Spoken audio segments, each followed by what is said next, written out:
নমস্কার বন্ধু এখন আমি আছি ফেসবুকের মধ্যে। আর তোমরা যদি ফেসবুক মেসেঞ্জার থেকে কোনো বন্ধু বা বান্ধবীর মেসেজ বক্সকে হাইড করতে চাও বা লুকিয়ে রাখতে চাও, হ্যাঁ বন্ধু, কোনো বন্ধু বা বান্ধবীকে যদি হাইড করে রাখতে চাও, মানে তার মেসেজ বক্সটাকে হাইড করে রাখতে চাও, তাহলে আমার এই ভিডিওর সঙ্গে থাকো। তো বন্ধু, সরাসরি আমি ফেসবুক মেসেঞ্জারে চলে যাচ্ছি। আমি হোম করে নিয়েছি। এখন আমি আমার ফেসবুক মেসেঞ্জারের উপরে টাচ করব। টাচ করলে এখানে আমি আমার দুটো বন্ধুকে হাইড করব। তো বন্ধু, ভালো করে দেখো, উপরের দিকে দুটো বন্ধু দেখতে পাচ্ছি, মানে দুটো বন্ধুর মেসেজ বক্স দেখতে পাচ্ছি। তো দুটো বন্ধুর মেসেজ বক্সকে হাইড করব বা লুকিয়ে দেবো। তো তাহলে চলো, ওপরে যে বন্ধুটা আছে ওটাকে আমি ওর নামের ওখানে চেপে ধরে রাখি। তো চেপে ধরে রাখতে একটা পপ আপ শো হয়েছে। এখানে দেখো ওপরের দিকে আর্কাইভ লেখা আছে। তো আর্কাইভ লেখার উপরে আমি টাচ করে দেবো। তো এই আর্কাইভ লেখার উপরে আমি টাচ করে দিলাম। টাচ করতে হাইড হয়ে গেল।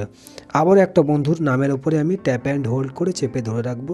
আবার পপ আপটা শো হয়েছে।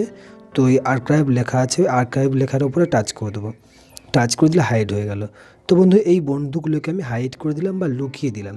যদি আমার মনে হয় যে পরে আমি আবার খুলে নেব, কিভাবে আনহাইড করব বা আনআর্কাইভ করব, তোমার ভিডিওর সঙ্গে থাকো, দেখিয়ে দিচ্ছি। ডান সাইডে নিচের দিকে দেখো 3 লাইন আছে, ওই 3 লাইনের উপরে টাচ করব। টাচ করলে এখানে ভালো করে দেখো আর্কাইভ লেখা আছে, এই আর্কাইভের উপরে টাচ করব।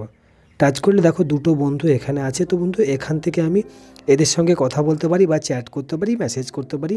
আর যদি মনে করি না যে আগের অবস্থায় আমি নিয়ে যেতে চাই, মানে আমার মেসেজ বক্সের সামনে আমি নিয়ে যেতে চাই, তাহলে একই রকমভাবে আমরা এই বন্ধুর নামের ওপরে চেপে ধরে রাখবো।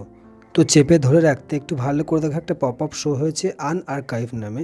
তো এই আনআর্কাইভের ওপরে আমি টাচ করে দেবো। টাচ করে দিলে বন্ধুটা এখান থেকে ঠিক আমার আগের অবস্থায় চলে গেল। আবারও একই রকমভাবে নামের উপরে চেপে ধরে রাখবো বা ট্যাপ অ্যান্ড হোল্ড করে রাখবো।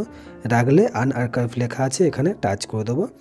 টাচ করে দিলে আগের অবস্থায় আমার চলে যাবে, মানে যে সমস্ত বন্ধুদেরকে আমি আর্কাইভ করেছিলাম বা হাইড করে দিয়েছিলাম, তাদের ঠিক আগের অবস্থায় নিয়ে চলে এসেছে। একটু ভালো করে দেখো। তো বন্ধু, ভিডিও বুঝতে কোনো সমস্যা হলে অবশ্যই কমেন্ট করবে। ভিডিও ভালো লাগলে লাইক করে চ্যানেলটিকে সাবস্ক্রাইব করে দেবে।